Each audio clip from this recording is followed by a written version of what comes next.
donc la parole à Alain Petit, philosophe, enseignant à l'Université de Clermont-Auvergne, chercheur associé au PHIER, laboratoire de philosophie et rationalité.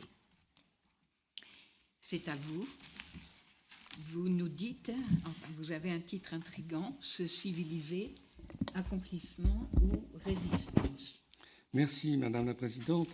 Alors, je voudrais commencer par vous demander d'accepter d'être dépaysé en revenant à la fin du XVIIIe siècle, tout particulièrement en Allemagne, ce qui est déjà, si vous voulez, installer un paysage qui est celui des Lumières, Aufklärung, pour le dire en allemand, parce que je voudrais m'interroger, et ce sera l'objet de ma conclusion, sur l'obscurité des Lumières et peut-être aussi la part de, pour le dire à l'anglais, si vous voulez, de deception, d'illusion éventuellement dangereuse qu'elle pouvait comporter d'emblée, mais peut-être pas pour tous les auteurs de la même manière. C'est-à-dire, est-ce que tous les illuministes, ce que je rendrai ainsi, étaient également naïfs?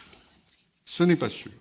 Comme l'attesterait, pardon pour le côté un peu technique de cette référence, un dialogue critique qui eut lieu au XVIIIe siècle entre deux auteurs allemands, Kant et Mendelssohn. Bon. On a d'ailleurs édité en parallèle leurs textes qui sont des réponses à la question « Qu'est-ce que les Lumières ?» Bon.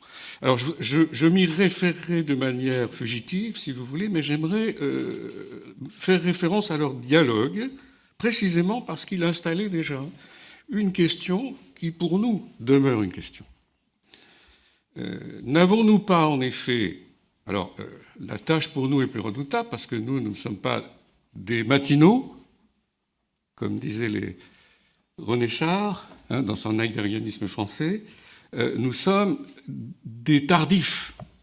Donc nous sommes des héritiers, peut-être des héritiers ingrats, peut-être des héritiers dupes, des Lumières, qui plus est tamisés par la réception française, qui ne fut pas toujours heureuse.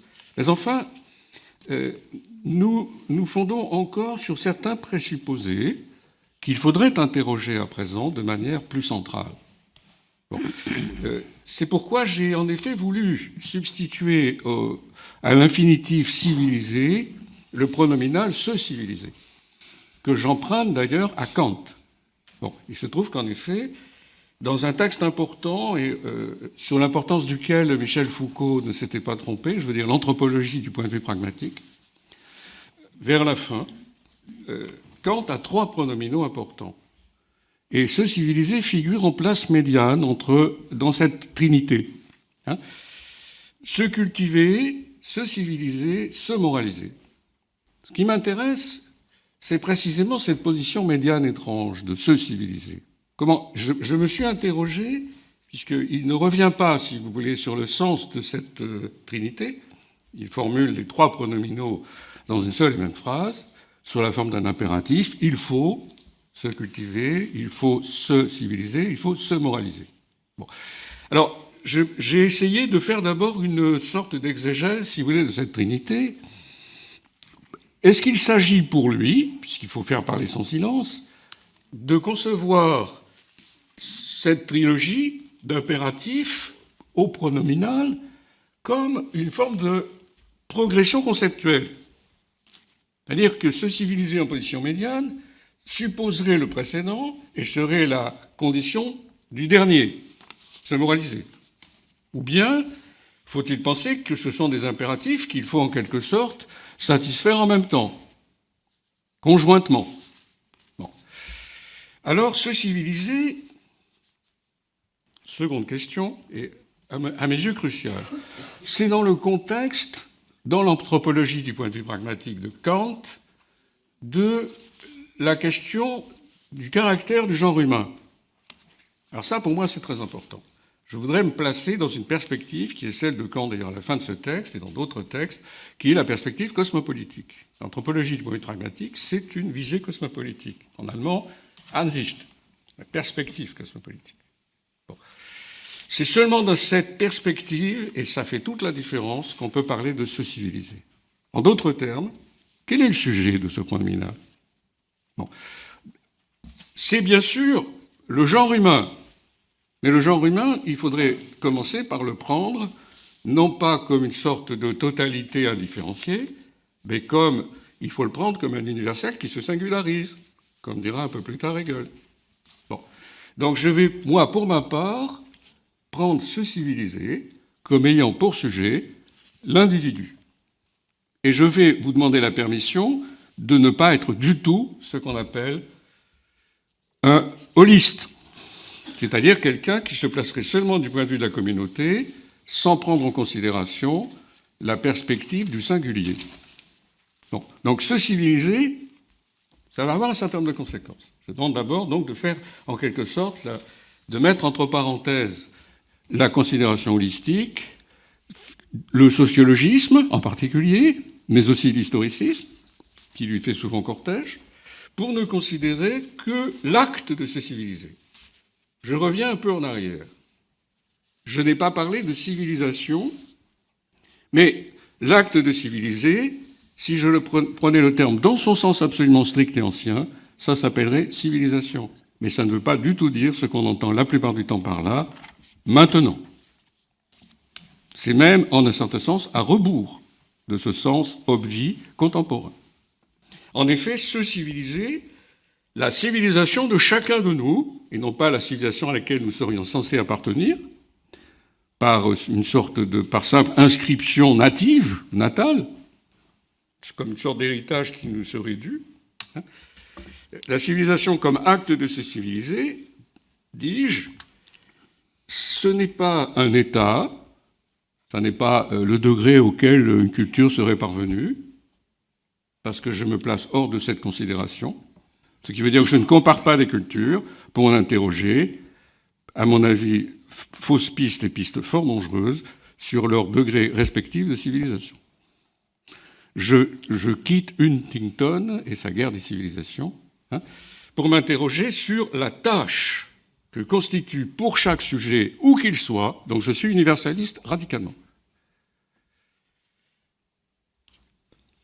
l'acte de se civiliser. Seconde conséquence, cet acte a-t-il une fin? Ce qu'on peut en prendre en deux sens. Alors, si on prend le sens ordinaire du mot, c'est-à-dire le terme, je dirais que cet acte n'en a pas. C'est un acte sans terme. Endless. Dans le premier sens du mot end. Bon. Alors, cet acte a-t-il un but? Second sens du mot fin. Ou des buts? Là, ça devient difficile. Parce que si je dois caractériser cet acte par des buts, je dois bien tout de même lui en fixer pour que je le reconnaisse comme tel. Sinon, ça n'est pas un acte, c'est un processus. Or, je ne l'entends pas non plus comme un processus. Aveugle. Mais alors, pour chaque sujet, que s'agit-il de faire en se civilisant? Alors là, on touche à une difficulté. Kant avait très bien vu le problème, et il en a vu deux. Et je commence par lui. Bon. Se civiliser n'est pas à concevoir comme étant un accomplissement. Ou du moins, pas dans le sens absolument évident du terme, parce que c'est une tâche sans fin. Et à ce titre, le qualifier d'accomplissement serait impossible. Parce que je ne pourrais pas dire qu'il y aurait un moment où j'aurais achevé de me civiliser. C'est donc un acte assez particulier parce qu'il doit en quelque sorte toujours se relancer. Et si c'est le cas, je vois en lui, c'est le sens de mon titre, sur lequel la présidente s'interrogeait à l'instant, un point de fragilité essentiel, d'où l'introduction hypothétique de ma part du terme d'entropie, que d'aucuns appellent parfois décivilisation, comme par exemple comme le fait l'italianisme, ou d'autres. Bon. Je parle d'entropie parce que je pense non pas que la décivilisation soit une sorte de pente qu'on l'on redescendrait après l'avoir montée, ce qu'on pourrait appeler la version sisive de la civilisation et de la décivilisation, mais plutôt, peut-être de manière moins évidente, quelque chose qui gît au cœur même de l'acte de se civiliser. Parce qu'il y a un point de fragilité majeur qui est dans la nature même de cet acte. Autrement dit, l'entropie, ça n'est pas contingent, c'est structurel, dans ce cas. Alors, la référence à Freud, en effet, est très intéressante. Ça, à mon avis, c'est une des plus remarquables dans Malaise, dans la civilisation, puisque je garde l'ancienne traduction du titre. Kultur. Bon, mais en français, c'est civilisation. Qu'est-ce que c'est que cette fragilité de l'acte de se civiliser? Pourquoi cette fragilité? Alors, il faut maintenant entrer un peu plus dans la définition de cet acte pour comprendre où réside cette fragilité éventuellement. C'est une tâche et non pas un héritage. On n'hérite pas de la civilisation. L'illusion, ça serait de croire que nous soyons les héritiers d'une civilisation déjà faite. Et c'est peut-être alors que l'entropie risque de devenir beaucoup plus lourde. Parce que cela d'abord, commencerait par nous la masquer. Et c'est un de mes problèmes les plus redoutables. Pourquoi ne voyons-nous pas que l'acte de se civiliser est fragile? Est-ce parce que nous sommes les héritiers ingrats de ce qui se serait fait en la matière, ou bien est-ce l'illusion que la civilisation, c'est quelque chose qui n'engage qu'une communauté et qu'il suffit d'y appartenir pour l'être civilisé? Et comme ce n'est pas le cas, il faut maintenant reprendre centralement devant soi l'idée de tâche, Beruf, comme disent les Allemands.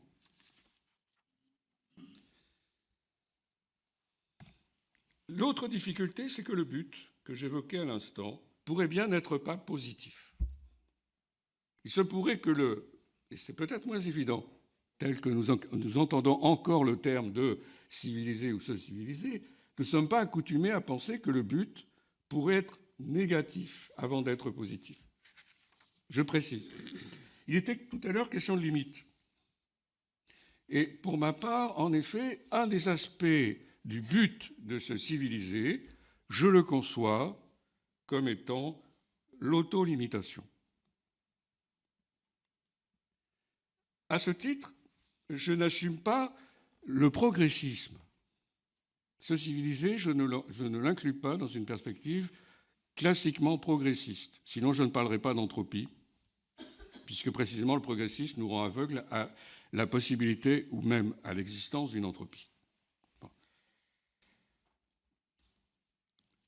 Le progressisme, dans la plupart de ses versions, en particulier le progressisme français, comme une sorte de routine de la pensée, voire de pensée inerte, ce qui est un peu un comble pour un progressisme, nous a habitués à penser que la chose était faite.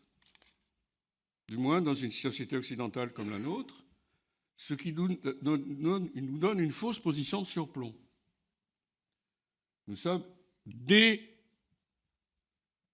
plus loin civilisés.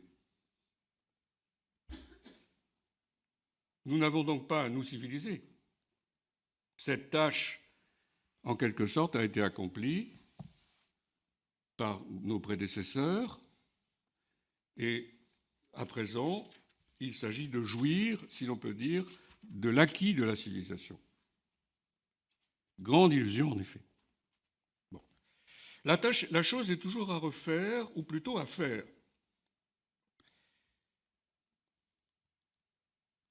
Je voudrais revenir sur le rapport assez problématique entre les deux derniers termes de la Trinité de Kant, se civiliser et se moraliser. Est-ce que ça veut dire que se civiliser, ça ne suffit pas par rapport à se moraliser, puisque la tâche est plus importante que la précédente? La progression, dans ce cas-là, c'est une progression d'importance entre les impératifs. Rousseau, qui était une des grandes inspirations de Kant, et qui n'était pas un partisan naïf des Lumières, c'est un euphémisme, avait inspiré Kant en lui montrant qu'il y avait une différence entre civilité et moralité. C'est pourquoi les deux impératifs sont distincts. Il ne suffit pas de se civiliser pour se moraliser. C'est peut-être d'ailleurs un autre point de fragilité de l'acte de se civiliser, que ce ne soit pas ipso facto se moraliser, par le fait même, bon, sans avoir rien de plus à faire. Ou bien encore, est-ce qu'il y a une sorte de préemption de la moralité par la civilité, ce qui est la vraie conception de Kant, mais que cela ne suffise pas. Seulement une présomption, si vous voulez. Et que la moralité, ce soit ce qui, à chaque fois, aiguillonne le fait de se civiliser. Nous ne sommes jamais assez civilisés pour être moraux. Et l'erreur, ça serait de croire que ça se confonde. D'où, alors, parce qu'on pourra bien soupçon anthropologique, de quoi sommes-nous capables? Puisque nous ne pouvons pas devenir moraux jamais complètement, ça c'est le cœur du kantisme, jamais, j'insiste sur le jamais, alors que nous pourrions devenir éventuellement de plus en plus civilisés par la tâche qui est à chaque fois celle de chaque individu. Ce qui veut dire qu'un individu rencontre en lui-même, quel qu'il soit, une limite. Ça, c'est une limite objective. Ce n'est pas son auto-limitation que je vais évoquer comme but du fait de se civiliser, mais c'est une limite en lui-même, en chacun, qui est qu'il doit surmonter, bon, ce que Kant appelait, lui, le mal radical. Hein. Bon, il doit surmonter cette espèce de part d'ombre qui l'empêchera toujours, et là j'insiste sur l'adverbe de temps, hein, qui fait couple avec jamais, de devenir complètement moral. Alors, le moralisme, c'est une autre façon d'évacuer le problème. Parce que, d'une certaine manière, à chaque fois que nous faisons acte de moralisme, nous évacuons la nécessité de nous civiliser. Et plus encore, nous évacuons la part d'ombre. Le moralisme, c'est un angélisme. Et il est dangereux à ce titre. D'aucuns l'avaient vu, et entre nous soit dit, Kant et Nietzsche, qu'on a l'habitude d'opposer de manière caricaturale, sont d'accord sur ce point. Freud aussi. Je rappelle la grande mémoire d'un philosophe maintenant, je veux dire nullement oublié, à savoir Cornelius Castoriadis, qui disait qu'il était un canto-freudien. Je me suis interrogé sur cette compatibilité et j'en vois la pertinence. Donc, la moralité sert de garde-fou à la civilisation, parce qu'elle la surplombe toujours et qu'elle montre qu'elle ne suffira jamais. C'est comme un horizon qui serait négatif. D'ailleurs, y a-t-il des horizons qui ne le soient pas? Puisqu'il limite le champ perceptif, on pourrait imaginer que la moralité, ça limite le champ civilisationnel. La perspective, Ansicht. Enfin, je ne l'appelle pas historique parce que, comme vous voyez, je n'ai jamais prononcé ce terme jusqu'à présent. Je n'entends pas se civiliser comme historique, parce que là, on va entrer justement dans un progressisme objectif qui nous fera perdre de vue l'acte de se civiliser. Si l'histoire est ce train que nous avons, croyons-nous, pris et qui nous porte de lui-même, alors pourquoi devrions-nous nous civiliser? L'histoire le fera pour nous.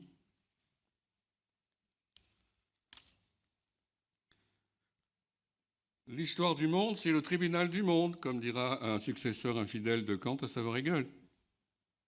Bien plus dangereux que le précédent.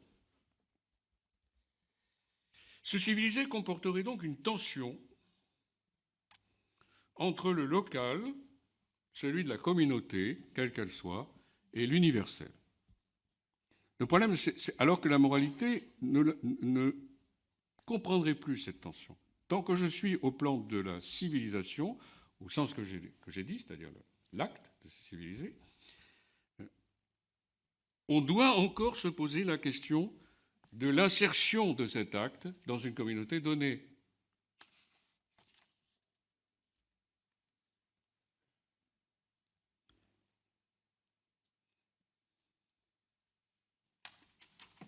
la moralité concrète, comme dit Hegel. Et cette moralité concrète risque bien justement d'engloutir la tâche de se civiliser. Pourquoi? Bien parce qu'on pourrait comprendre, et ce serait un contresens, cet acte comme une sorte d'adaptation. Et c'est assez courant, en effet. Et c'est justement cette conception que je voudrais commencer par évacuer. Est-ce que se civiliser, c'est s'adapter à une communauté donnée? On voit les impasses que cette conception pourrait produire, auxquelles elle pourrait conduire. D'abord parce que, alors, mon accent mis sur le singulier deviendrait obscur. Il vaudrait mieux dire civiliser que se civiliser. Mais j'ai écarté résolument l'emploi non pronominal de cet infinitif. Donc se civiliser, ça n'est pas être adapté.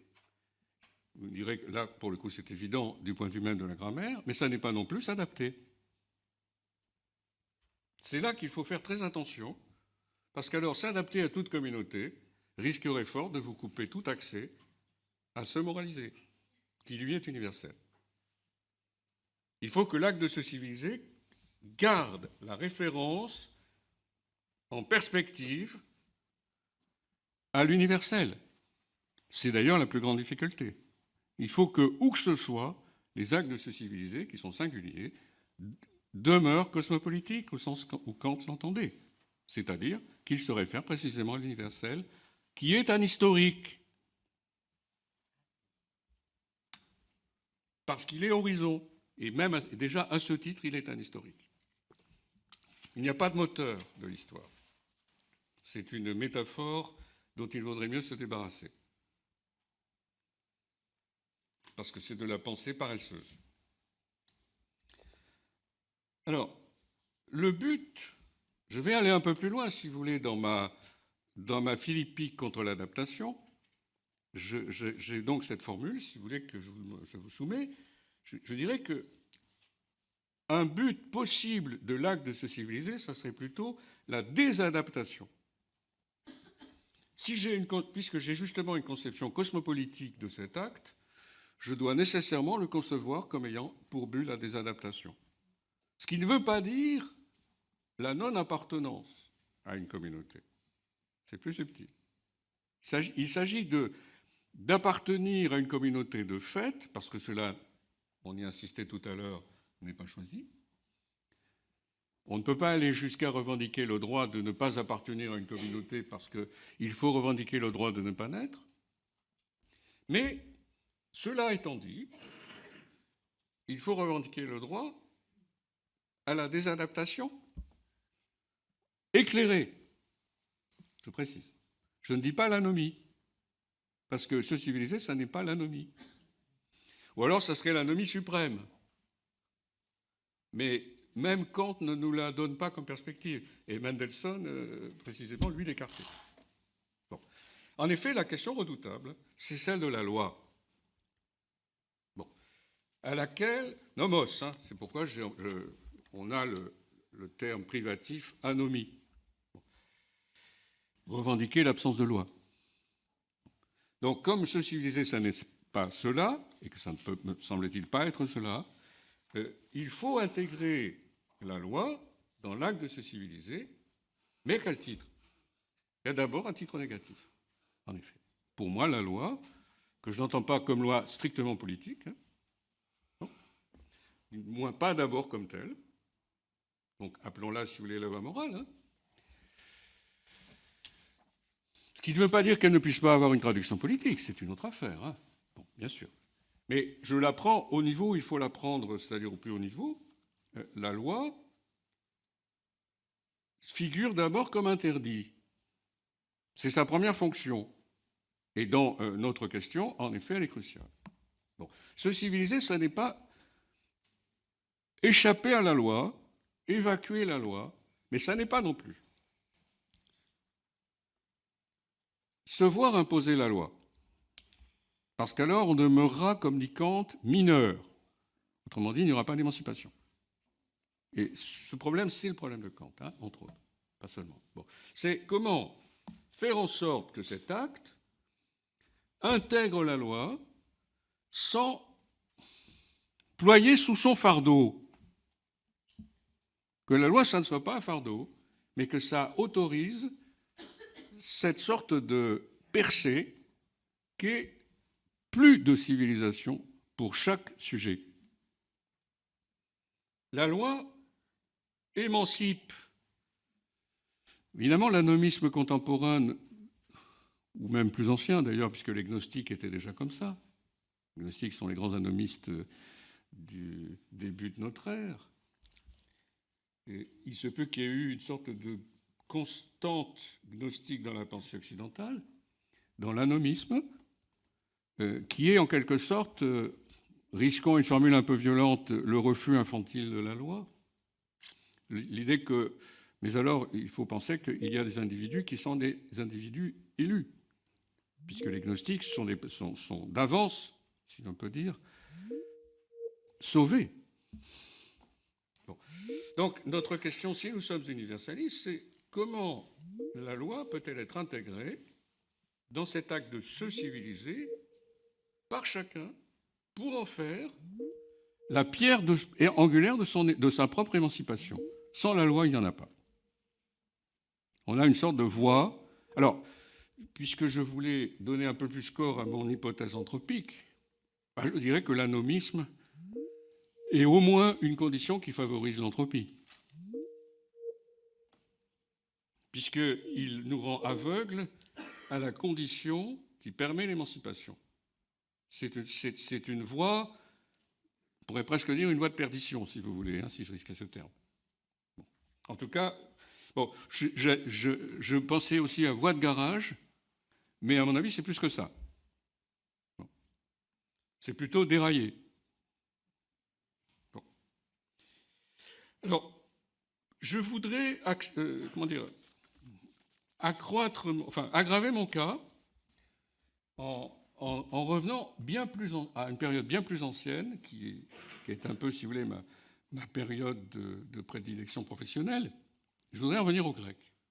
Bon. Je voudrais en revenir à Aristote.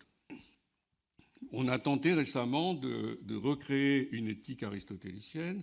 Je pense à un penseur important récemment disparu qui s'appelait MacIntyre. Bon. Même un penseur géant qui commence à être un peu connu. Bon, c'est comme Hannah Arendt, il va avoir du mal à percer. Hein. Pour Arendt, il a fallu beaucoup de temps. MacIntyre, peut-être un peu moins, mais enfin bon, d'autant qu'ils ont des points communs. Il y a une vertu, au sens grec, c'est-à-dire une excellence du caractère moral, qui en grec se dit sophrosyné. Alors vous la trouvez chez Platon, et Aristote lui consacre une analyse dans l'Éthique à Nicomaque, grand classique. Bon. Alors je n'entre pas dans le détail, mais je voudrais ressaisir ce concept, non pas pour faire de l'histoire de la philosophie antique, mais pour essayer de voir ce qu'on peut maintenant en faire. Bon. Qu'est-ce que c'est ? Bon. Ça a été traduit par modération, c'est peut-être la meilleure façon de le rendre. Hein. D'aucuns disaient tempérance. Autrefois, en latin, on l'a rendu comme ça, il y a longtemps. Hein. Bon. Saint Thomas le rendait comme ça, par exemple. Qu'est-ce que c'est ? Et pourquoi était-ce si important ? Alors, c'est expliqué par Aristote dans le livre 6 de l'Éthique à Nicomaque. Et on voit bien qu'en fait, cette vertu n'est pas une vertu quelconque. Elle est vraiment décisive. C'est une façon de préserver sa capacité d'agir par prudence, c'est-à-dire par raison pratique. Prenez 6. Bon. C'est la capacité éthique de préserver son agir. Alors, si vous voulez, je vais user d'un anachronisme volontaire, son agir moral, ce n'est pas une expression d'Aristote, hein, c'est une expression kantienne et allemande, de la fragilité liée à la gratification immédiate. Et là, vous verrez l'application immédiatement contemporaine. Aristote nous donne une sorte de leçon, si nous sommes capables d'y aller voir. Il y a une forme d'excellence, on a traduit par vertu, mais c'est un petit peu affadissant, vous voyez, qui consiste à être capable de ne pas se laisser guider par la gratification immédiate, précisément pour garder la perspective de ce qu'on appelle, en termes contemporains, le long terme. La raison pratique, ou dans la prescription ancienne, la prudence, phronésis grec, c'est la capacité de viser le plus long terme. Et il y a quelque chose, là, vous pourriez même faire un couple Aristote-Freud, hein, parce que là, ça commence à se rapprocher. Bon. Je ne sais pas si ça a été fait, on l'a fait pour Platon et Freud il y a longtemps, pour Aristote et Freud, pas vraiment, et ça serait intéressant. Vous voyez, le plaisir le plus immédiat, c'est le point de fragilité de tout l'agir moral. Parce qu'il a en quelque sorte une force d'attraction qui viendrait déconnecter tout le plan d'action d'un sujet entre le court terme et le long terme. Alors, vous pourriez transposer ça, éventuellement, à la communauté. Je vous laisse le soin de le faire. On critique le court-termisme de la communauté, on a raison, et peut-être que je conclurai là-dessus, mais c'est d'abord du côté de chaque sujet qu'il faut aller voir. Le court-termisme, ça n'est pas le fait d'une communauté surplombant tous les sujets, c'est le fait de chaque sujet. Il faut être résolument individualiste méthodologique, comme on disait autrefois. Bon. Donc, Aristote, lui, en tout cas, si vous voulez, n'avait pas de difficulté, alors même que c'est un penseur de la communauté, comme on sait, pour mettre, dans ce cas-là, l'accent sur le plan d'action de chaque individu. Bon. Alors, préserver sa capacité de viser le long terme suppose, je m'achemine vers ma conclusion, une auto-limitation qui déjà était présente dans ses propres analyses. Savoir, alors de quoi s'agit-il ? Se civiliser, ce serait s'apprendre à soi-même. Alors il y a la question de l'habitus, hein, au sens où il entendait, de l'accoutumance. Bon. S'apprendre à soi-même par une accoutumance rationnelle et non pas aveugle, parce qu'alors ça ne sera pas une bonne habitude. La capacité de s'abstenir de certains actes parce qu'ils entravent l'émancipation de ce sujet. Se civiliser, c'est s'apprendre la limite dans le choix de ses propres actions.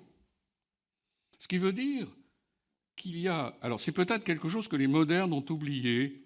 Moi, je suis pré-moderne et parfois anti-moderne. Bon. Avec Aristote, j'ai un bon cheval de bataille. La limite, c'est la capacité, c'est la condition de la capacité de viser le plus long terme. C'est-à-dire de ne pas être bridé dans sa perspective temporelle, d'avoir... Alors, faut-il dire d'avoir toujours le choix ? Oui, philosophiquement, ça pourrait se défendre. Pas au sens de Sartre, hein, parce que lui, il aurait dit, mais ben, moi, je ne suis pas du tout sartrien.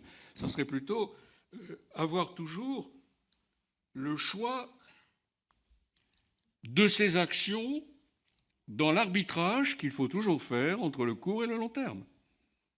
Le court-termisme, c'est un court-circuit. Donc, nous avons quelque chose à apprendre de cette vertu apparemment fade, mais qui ne l'était pas tellement, et qui s'appelait la tempérance. Bon, se civiliser, c'est apprendre à s'habituer à ne pas accepter toute gratification. C'est peut-être se dégratifier, si j'ose, ce qui est peut-être un néologisme, je l'ignore. Bon. En tout cas pour moi. Donc l'entropie serait maintenant détectée dans sa matrice. Elle résiderait justement dans sa matrice, dans l'impossibilité de résister à la gratification, quelle qu'elle soit, non pas en tant que gratification, mais parce qu'elle est immédiate. Notre problème est un problème de temporalité. D'échelle de temporalité pour un seul et même individu. On pourrait dire de perspective étagée, mais qui pour lui, souvent, ne le sont pas. L'immédiat empêche tout étagement, tout arbitrage, toute hiérarchisation des perspectives. C'est précisément là où la sophrosynée ne s'exerce pas. Ce n'est pas seulement... Alors, Aristote distinguait deux situations. Il y avait la situation vénielle, qui est le défaut de contrôle.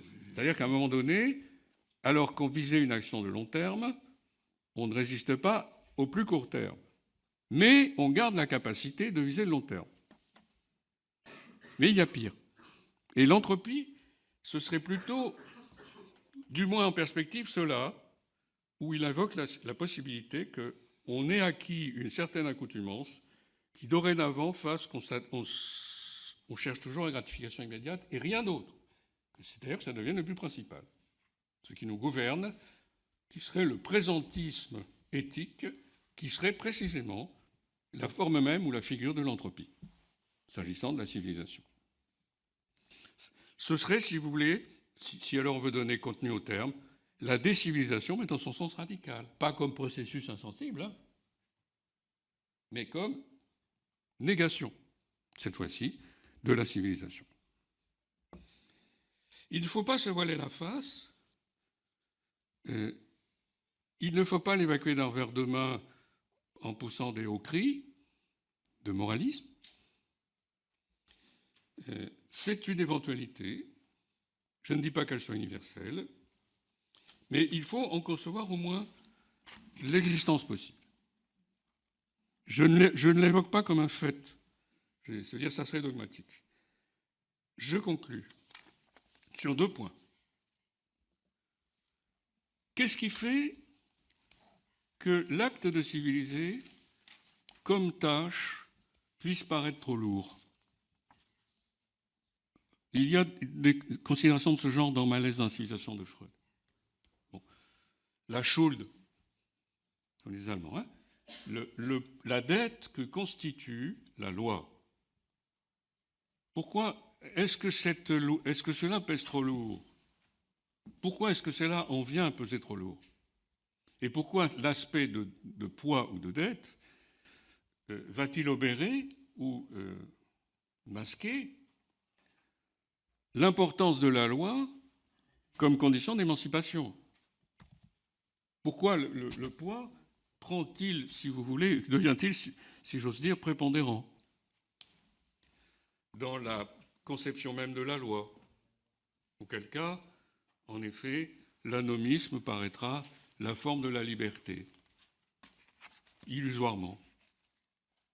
Donc, la question est celle de la responsabilité.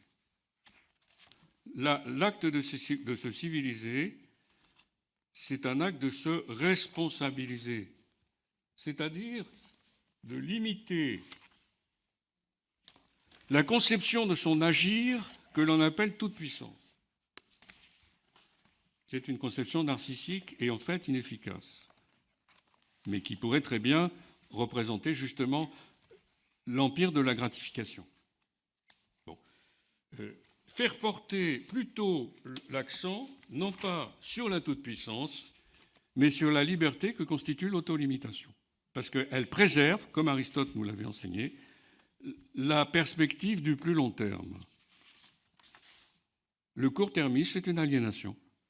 Mais il peut très bien se présenter sous le visage fallacieux de la toute-puissance. Je n'insiste pas sur les exemples contemporains et même immédiats que je pourrais prendre à cet égard. J'appelle cela tyrannie. Et la tyrannie, ce n'est pas d'abord un phénomène politique, comme la République de Platon nous l'a enseigné, c'est d'abord un phénomène singulier. Dernière conclusion, le progressisme, dans certains, au moins de ses modes, nous a donné une fausse idée des Lumières. Je ne veux pas jeter le bébé avec l'eau du bain, comme disent les Anglais, et évacuer les Lumières sous couvert de leur mésusage contemporain progressiste ou de la naïveté. Peut-on avoir des Lumières qui ne seraient pas naïves? Et ces Lumières qui n'auraient pas... Alors, vous me direz, vous avez cité tout à l'heure Mendelssohn, qui n'avait pas évacué les Lumières, mais qui n'est pas naïf. Alors oui, en effet, on n'est pas obligé d'être anti-lumière pour s'interroger sur la naïveté possible des Lumières. Qu'est-ce que c'est que des Lumières qui sont naïves? Ce sont des Lumières qui ne sont pas averties de la part d'ombre qu'elles comportent, et qui précisément, alors, ferait que se civiliser, à un moment donné, cesserait d'être un impératif pour devenir un héritage. On aurait, en quelque sorte, gagné le pari de la civilisation. Se civiliser, c'est un pari qu'il faut toujours faire, parce qu'il n'y a pas d'effet d'irréversibilité dans la civilisation. Je vous remercie.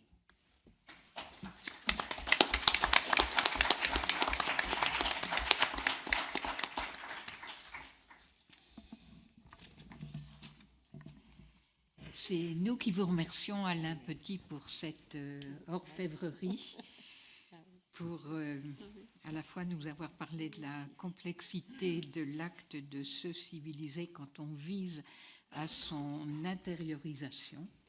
Je pensais, je ne veux pas anticiper sur la discussion, mais je pensais, en vous écoutant à ce que nous avions appris d'Omar Guerrero hier, les jeunes le pressentent. Quand ils disent, les jeunes du collège Albert Camus, quand ils disent c'est pas les règles, c'est implicite. Il s'agit de quelque chose d'autre. En même temps, on percevait aussi combien cette intériorisation était fragile et insuffisamment accomplie. Je crois qu'elle ne lit pas seulement pour les sujets censés être éduqués.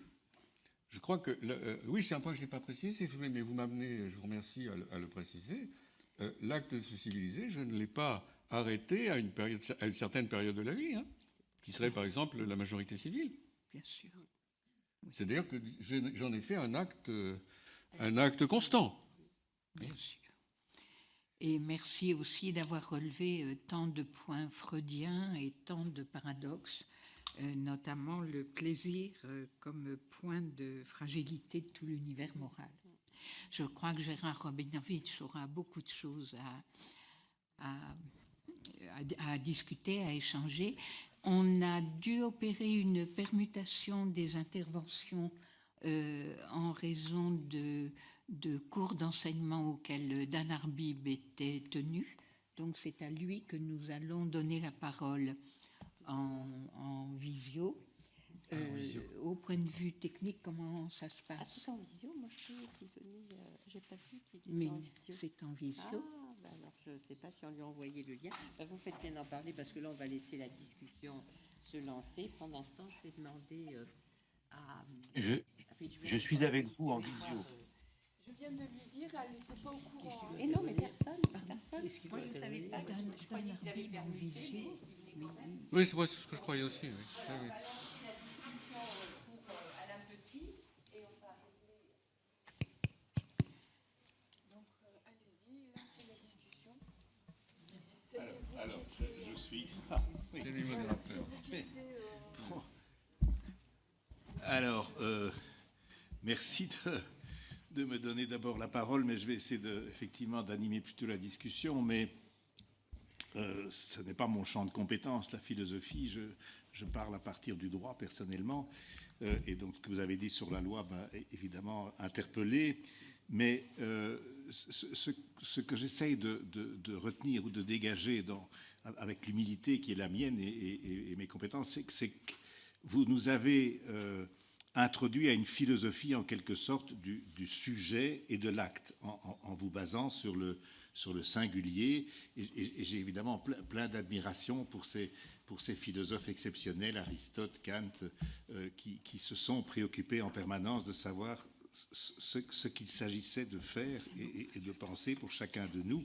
Et donc, il y a beaucoup, effectivement, à en retirer et à en apprendre. Évidemment, ma perception, et c'est là que je vais lancer le débat, ma perception, c'est que Aristote et Kant, ils vivaient dans une communauté, ils vivaient dans une cité, ils vivaient dans un environnement culturel. Ils ne sont pas nés de nulle part, ils n'ont pas pensé à partir de rien. Et donc, ma perception est peut-être davantage que nous sommes davantage faits que ce que nous pouvons faire, sauf que nous pouvons faire à partir de ce que nous sommes d'abord faits. Et donc, quand vous dites que la tyrannie, c'est un phénomène singulier, peut-être que c'est de ça qu'on pourrait parler, parce que là, je ne parviens pas vraiment à vous suivre. C'est une proposition forte. Pour moi, la tyrannie, si je prends l'exemple, on va essayer d'être le plus comment dirais-je, neutre possible pour l'instant, tellement il y a de tyrans à l'échelle de la planète. Mais si je prends le phénomène Trump, j'aurais tendance à dire qu'il est le produit d'un système. Il est le produit du système capitaliste, il est le produit d'une pensée qu'il manipule, qu'il utilise. Il n'y a pas là un destin singulier. Il est le symptôme de quelque chose de beaucoup plus profond qui se passe dans nos sociétés. Alors, voilà, j'ai tendance à penser que, et là c'est le juriste qui va parler, que c'est parce qu'une société est en mesure de mettre en place une culture, des institutions, une loi, des lois, du droit, que l'on peut essayer de contenir ce qu'un système peut produire de tyrans. Mais donc voilà, j'aurais tendance à être plus holiste que vous par rapport à votre point de départ et à me dire que si chacun a tracé effectivement cet acte de se civiliser, et là je vous remercie infiniment d'avoir attiré notre attention là-dessus, et si c'est un projet pour chacun de nous, en même temps, il y a quelque chose qui doit nous amener à penser aussi le social, le tout, ce qui nous détermine, ce qui a conduit au système dans lequel nous sommes aujourd'hui. Voilà, c'est ma première réflexion spontanée. Hein. Je ne savais pas ce que vous alliez dire et je le dis avec mes mots à moi. Voilà, alors, qui est-ce qui veut, par rapport à ce que je viens de dire ici, réagir immédiatement? Oui, je vous en prie. Alors, je voulais dire un peu la même chose, c'est-à-dire que moi j'ai beaucoup de mal avec la notion de mal radical. Si le mal radical existe, alors on n'a aucune possibilité de s'auto-limiter. Et je crois, comme vous venez de le dire, que... Alors moi j'ai une pensée systémique, j'ai été formée en thérapie familiale. Je pense que le cadre fait ou non le fait qu'on est bon ou pas bon, enfin bon, c'est une façon de parler, qu'on est raisonnable ou pas raisonnable, honnête ou pas honnête, moral ou pas moral. Et je pense toujours à une femme qui avait été violée quand elle était jeune et qui s'interrogeait toujours sur mais l'homme est mauvais. Et moi, je lui disais toujours, mais non, les hommes sont mal élevés. Enfin voilà, c'est sur ce sujet-là précisément. Ce mal radical, moi, ça me... Personnellement, depuis toujours, je ne réussis pas à être en accord avec ça. Ou alors, enfin voilà. Si vous permettez, on va peut-être d'abord... Oui, oui, alors vous répondrez peut-être à l'ensemble des questions ou des interventions. Alain, oui.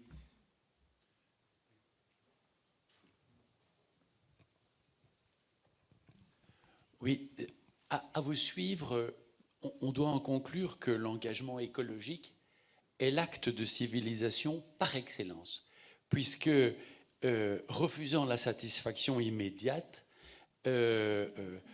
l'engagement écologique élargit son champ de référence aussi bien sur le plan temporel, puisqu'il se projette dans le long terme par excellence, et aussi dans le champ spatial, puisqu'il pense à l'échelle de la planète.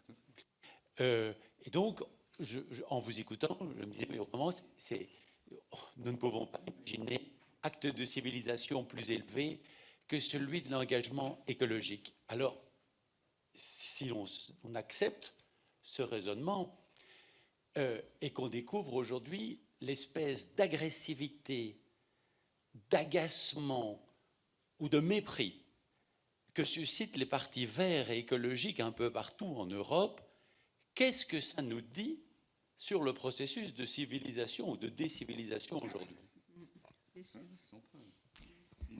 On va rassembler les questions et les interventions et puis vous aurez de quoi effectivement intervenir. Est-ce qu'il y a d'autres interventions? Eh bien, il y a déjà matière. Oui. Le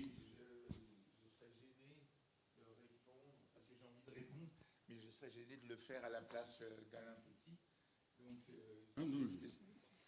Parce que sur le mal radical, je bondis de ce qui vient d'être dit, parce que je pense que Freud en a rendu raison avec sa conception implicite du mal, lorsqu'il dit dans une des nouvelles conférences, je crois, et peut-être dans Malaise dans la culture, je n'ai pas en mémoire les textes immédiatement, mais lorsqu'il dit, lorsqu'il associe le narcissisme avec la toute-puissance. Et cette association du narcissisme à la toute-puissance, c'est là que ça réside, la destructivité, nous dit-il. Et quand il parle de pulsion de destruction, c'est à cet endroit-là. Et là est le mal radical. Et je pense que, d'un point de vue matérialiste savant, Freud rend raison à la conception kantienne du mal radical, dont je rappelle que Schiller et puis Goethe en disaient le pire, puisqu'il dénonçait dans le mal radical de Kant un retour à la cléricature et comme s'il baisait le manteau mité de l'ecclésiastique. Donc voilà, ça c'est la première chose.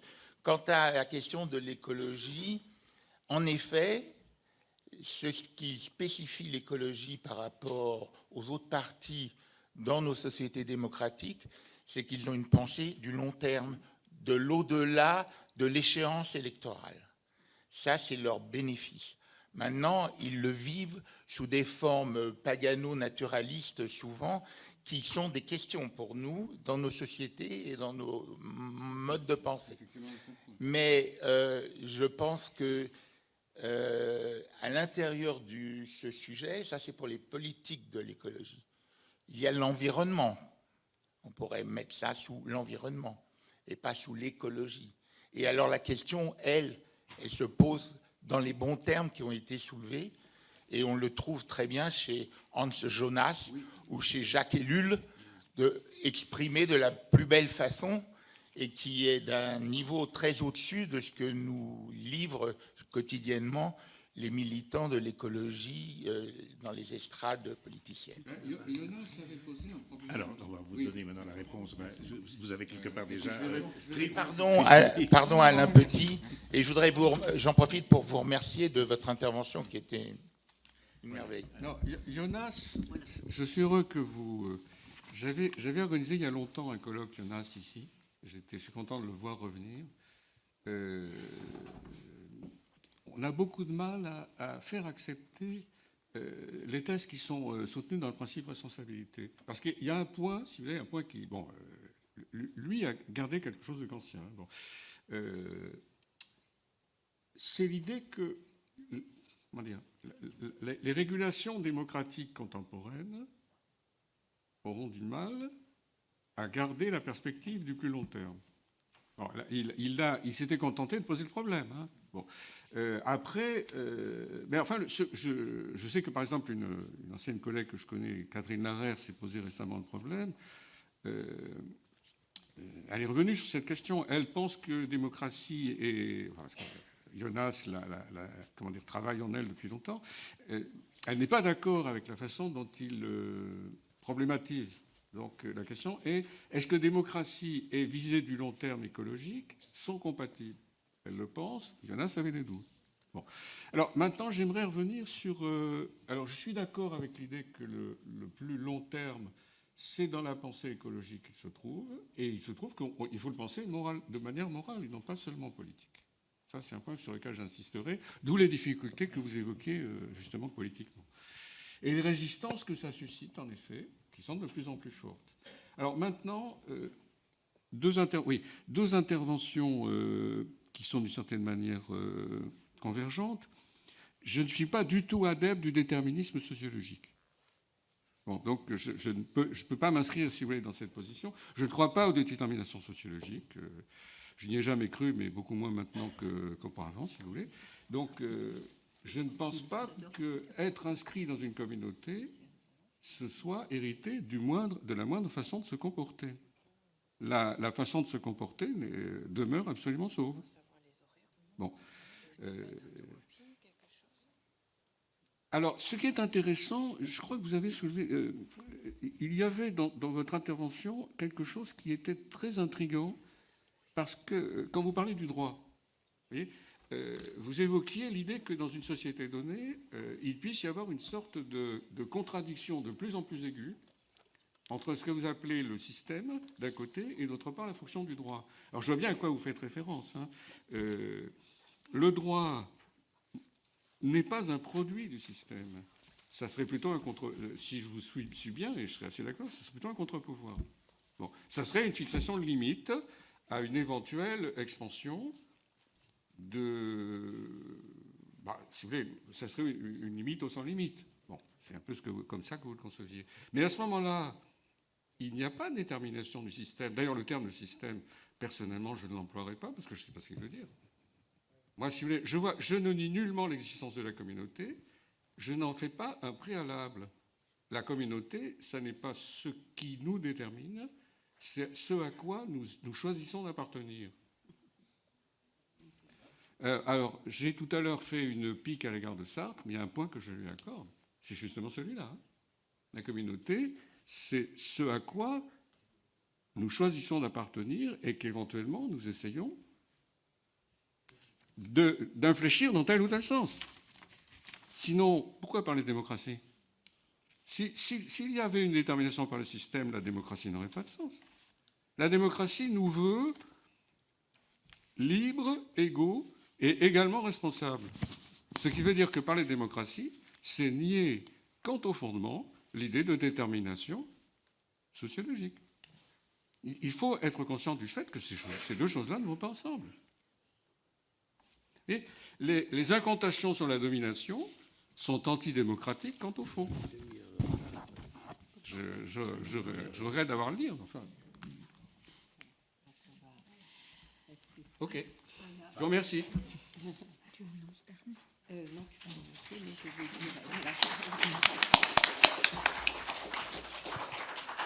Je crois que les problèmes techniques sont bons, c'est tout réglé, et que nous sommes en visio avec Dan Arbib. Oui ? On m'entend ? Est-ce qu'on m'entend ? D'ailleurs, ça c'est Est-ce qu'on m'entend ?